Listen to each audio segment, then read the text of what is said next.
So hello and welcome to the video. In this video I'm going to talk about the American Express Platinum Credit Card, which is widely regarded as being one of the most benefit-dense cards available anywhere in the world. I've not got this card myself, but I have dithered for some time now over whether I should get it. I've also dithered for months about whether I should make this video, but here it is. Now that dithering arises from two reasons. The first is that I try generally not to make content that is specific and relevant only to one country. But this card is available in lots and lots of different jurisdictions, not just the UK. So although I will talk about the UK card and the UK card's benefits, I hope this video will remain relevant to an international audience. The benefits won't be identical if you apply for a non-UK version of this card, but the thought process I would advise you to go through in deciding whether the card is right for you should be very similar. The second reason I've dithered about making this video is that credit cards are a regulated product in the United Kingdom. So I have to be very careful when talking about financial products to not give advice. So I will say, this is not advice, don't listen to me, several times during the course of this video. I joke about it, but this really isn't intended to be advice. The decision on whether you take out this card has to be yours, and there are regulated intermediaries out there who can help you with this decision if you need help. This video is for entertainment purposes only, right? So if you would like to see what comes packaged with the American Express Platinum Credit Card, and you would like to see why I don't have one, stick around. Hi, I'm Matt. I've lived in 5 countries on 4 continents. I've flown over 1.4 million miles. I've visited over 100 countries, every American state, but I'm nowhere near done. So subscribe and you might pick up some hacks, hints and tips to make your next trip better. So let's get the costs out of the way first. And yes, I said costs plural. The first cost is the annual fee, and in the United Kingdom it costs £575 a year to hold this card. Yes, £575 each year. That's a lot of money, but as I will hopefully show in this video, some people will look at that fee and think, well, that's an absolute bargain. There is, though, a significant second cost which is often forgotten. And that is the points earning potential of the card. You'll earn 1 membership reward point for every £1 spent, which doubles to 2 membership reward points for money spent through American Express travel. And 1 membership reward point can be converted into 1 Avio. Now the American Express Premium Plus card, which is the one that offers the BA companion voucher, earns you 1.5 Avios per £1 spent, plus 3 Avios per £1 on spending with BA or BA holidays. And the Barclays Avios MasterCard also offers 1.5 Avios per £1 spent. There's no multiplier or boost if you spend on BA using that card, but it is a MasterCard, so it is accepted more widely than American Express. And both of those other cards have a far lower annual fee. Remember, this is not advice. So the point hidden behind all of these points is that if you get one of these platinum cards, you probably shouldn't use it. Except perhaps for non-BA travel purchases that you make through the Amex travel scheme. Getting a card knowing you're not going to use it probably sounds completely bonkers. But there are plenty of people who say that this card is an absolute bargain, even if the physical card itself never leaves the drawer in their office for the duration that they hold it. To conclude this point about the costs of holding the card, if you take out this card and move your spending across from one of those higher Avios earning other cards, you need to factor the loss of points into the calculation of the cost. Right, enough about costs, let's talk about benefits. The first is that you should get a welcome bonus that's currently 30,000 membership rewards points, which easily converts to 30,000 Avios. You do though need to spend £4,000 within the first 3 months of holding the card to qualify. And of course that £4,000 of spend will earn you another 4,000 membership reward points, which is worth 4,000 Avios. But wait, there's more. Amex will occasionally run a promotion whereby they boost the membership rewards points available on signing up. One of those offers, which I believe was for 60,000 membership reward points, ended last month, and you can never predict exactly when these offers are going to come along. And they can actually sweeten the deal even further. There was a promotion recently where they threw in a £200 travel voucher into that welcome package. But if you don't want to wait for that next promotion to come around, there is a way through which you can boost that welcome bonus immediately, and that is to be referred for the card by a friend. There'll be an email in the description below, and if you ping me a note, I will send you back a referral link, and if you use that link to apply for the card, you'll earn a boosted 35,000 membership reward points, and I'll get a handful of Avios too. Which is a very entertaining thing for me to say, I'm sure you'll agree. It's certainly not advice. Now, I've mentioned membership reward points a few times in this video, and that is one of the benefits of using this card. You may not actually use the card and earn any, but if you do, there is an upside to them. And that is that they are transferable to a number of loyalty programs, not just BAs. These schemes specifically. So if you are collecting points in another scheme, this card may be one of the few, or perhaps the only way of earning points through credit card spending in the UK. That may be a significant factor for you, as getting points into a non-BA scheme may be your goal, and this is one of the few ways of achieving that. But for me, I'm happy to get a 50% higher return on my spending by using one of those other cards and whacking it all across to my BA account. The next benefit is annual travel insurance, comprehensive annual worldwide travel insurance. For you and your immediate family, which means any dependent children under the age of 25 who travel with you. People need to be under 70 years of age to qualify for this insurance, but if you have an additional card holder on your account, the first of which you get for free, then they also get the insurance, as will their immediate family. So a lot of card members issue a supplementary card to their parents who, provided they're less than 70 years old, then also get annual comprehensive worldwide travel insurance, which can be very, very valuable. It is a little bit more complicated with pre-existing conditions and so on and so forth, but if you and a sibling are both married and you both have 4 kids each, then this card could give you 12 annual travel insurance policies. Now, some of you may have already hit the apply button based on this one thing alone, because travel insurance can be very expensive. Now, I'm not an expert on insurance. Indeed, I'm probably the opposite, because I used to have a real mental block about insurance whenever I used to have to manage it in my previous career. So this certainly isn't advice, but from everything I've read, the Amex travel insurance does have a pretty good reputation.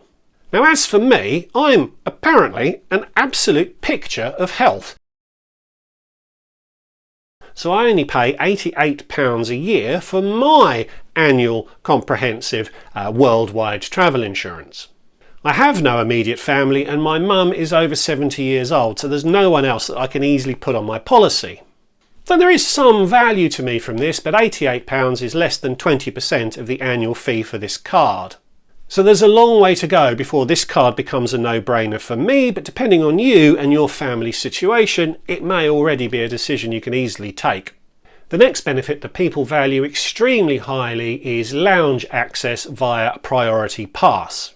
Now, you can buy a Priority Pass package, but the version offered through American Express is a kind of a superhero version of this that is much better than any package that you can buy. You and a guest get unlimited free lounge access worldwide for the duration of the time you hold the card. But wait, there's more. If you have an additional card holder, the first of which is free, they also get free access for them and a guest. So this gives 4 people unlimited Priority Pass lounge access for free for as long as you hold the card. Now, the highest package that you can buy from Priority Pass costs £419, but that only gives access to 1 person. Any guest you take in has to pay a fee. So the value of this benefit could be truly significant if you travel regularly without status and routinely buy access to lounges for you and others. Most of you are now reaching for the apply button, but there's still a lot more to talk about. Now, you could easily value this benefit at £1,000, perhaps more, but are you really going to get £1,000 of value out of it? You might if you regularly travel with your family without status and do already routinely buy lounge access. Although it can actually be quite difficult even with this super pass to get into lounges in London, as they are often reported to be very, very busy. But my valuation of this benefit is, well, it's zero. You can easily give a benefit like this an abstract valuation based on what it might be worth, but you can only really count it as a valuation if it's going to save you actual cash money.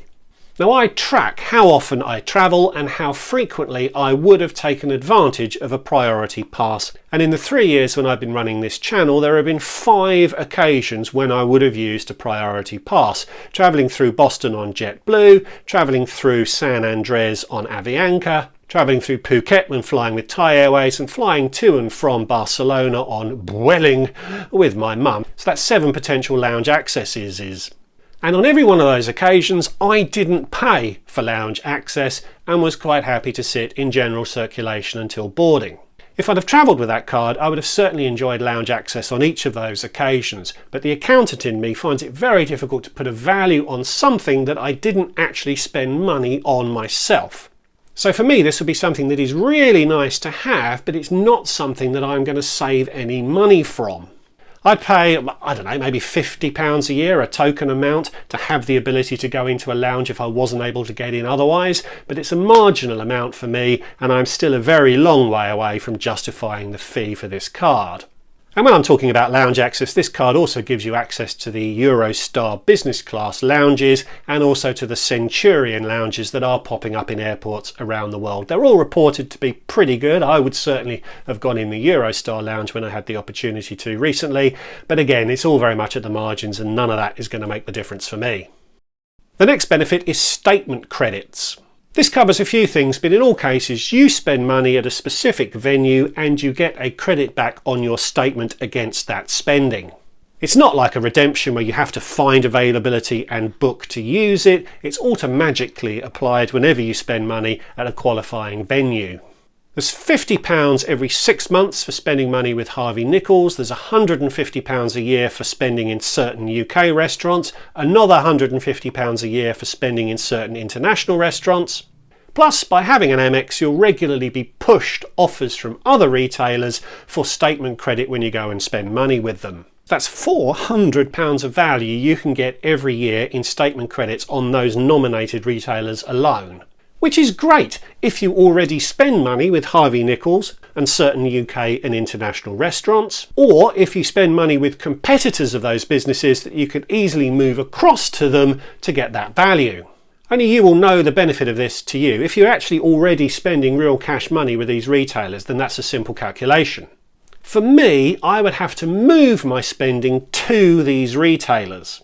I could buy some socks from Harvey Nichols rather than getting them in Primark, for example. But I tend not to eat in the sort of posh restaurant that is included on this list. Indeed, there's nothing listed in the entire county of Kent, which is where I live. So this is another benefit that could be amazing for you, but is really difficult to place a high value on for me. The next family of benefits is that you get status with certain hotel groups. Not the highest level of status, but still decent status.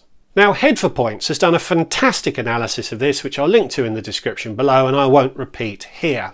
Indeed, the Head for Points team is actually registered to give advice on credit cards, so they have a lot of great content on their site about this card and others. But Rob's point about the hotel status is that, yes, you do get status, but very, very few of the benefits that are associated with that status are actually guaranteed.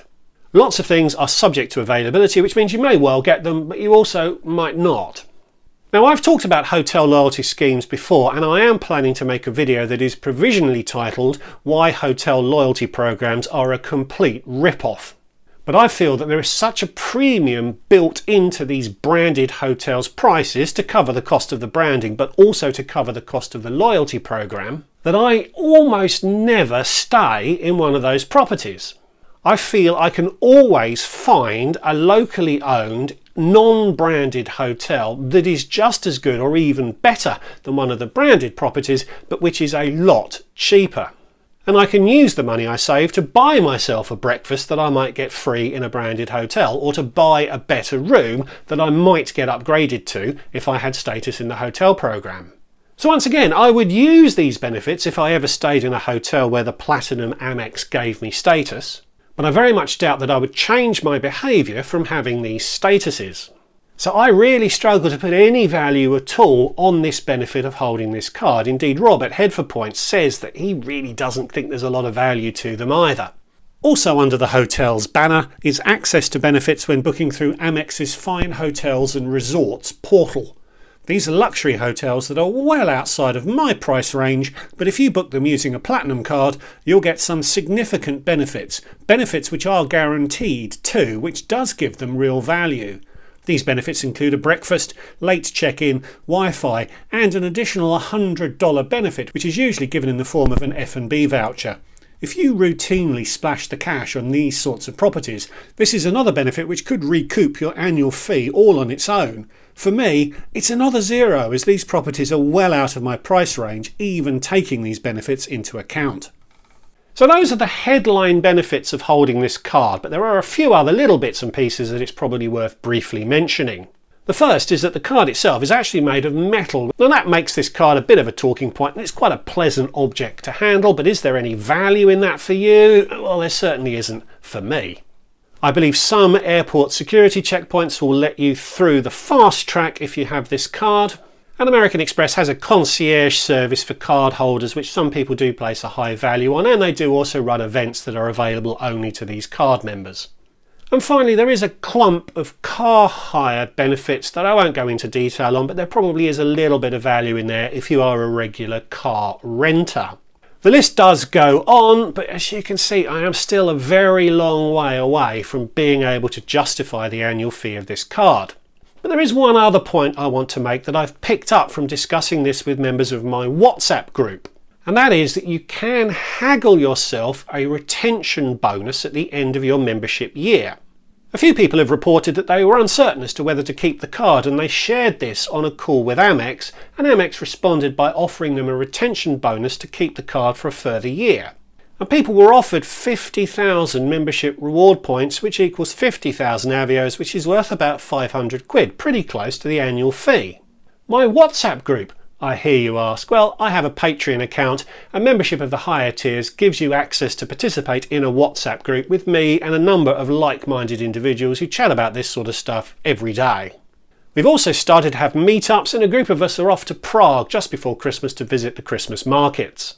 It's really quite good fun, and if you're enjoying this video, I think you'd probably enjoy that community, so the link will be in the description below. Go take a look. But back to the retention bonus, and I've interrogated my group about this, and it seems like it's only available every other year, and it wasn't always offered. And if it was offered, the points offered did vary, but it seems like 50,000 points is where you can probably haggle it up to.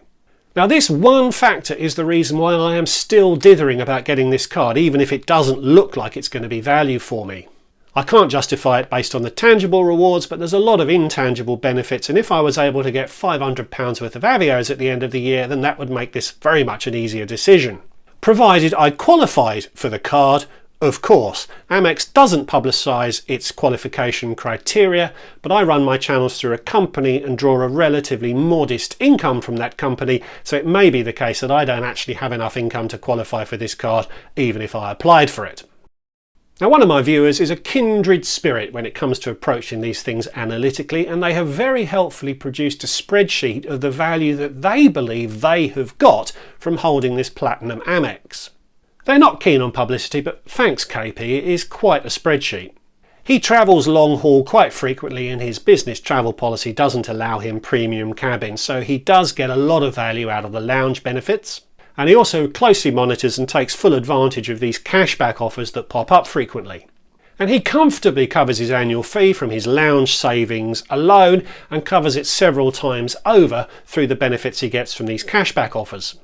Now, I'd challenge whether he'd spend quite as much as he thinks on retailers at airports if he doesn't have lounge access, but he still comfortably covers the fee, and I don't think even if he discounted that a bit there'd be any question over whether that was the case. So as I've said a few times now, this card is an absolute no-brainer for quite a lot of people. Of course, this is just entertainment. No way does this represent advice, but hopefully it makes you aware of the card and has given you a methodology for evaluating whether it's going to be worthwhile for you. If you decide to apply, shoot me an email and I'll send you that referral link, which will boost that welcome bonus. And if you decide to go for it, good luck. Leave me a like if you've enjoyed this video and a comment too. If you have one of these cards, I'm sure viewers would value your experience of whether you believe you're getting value from it.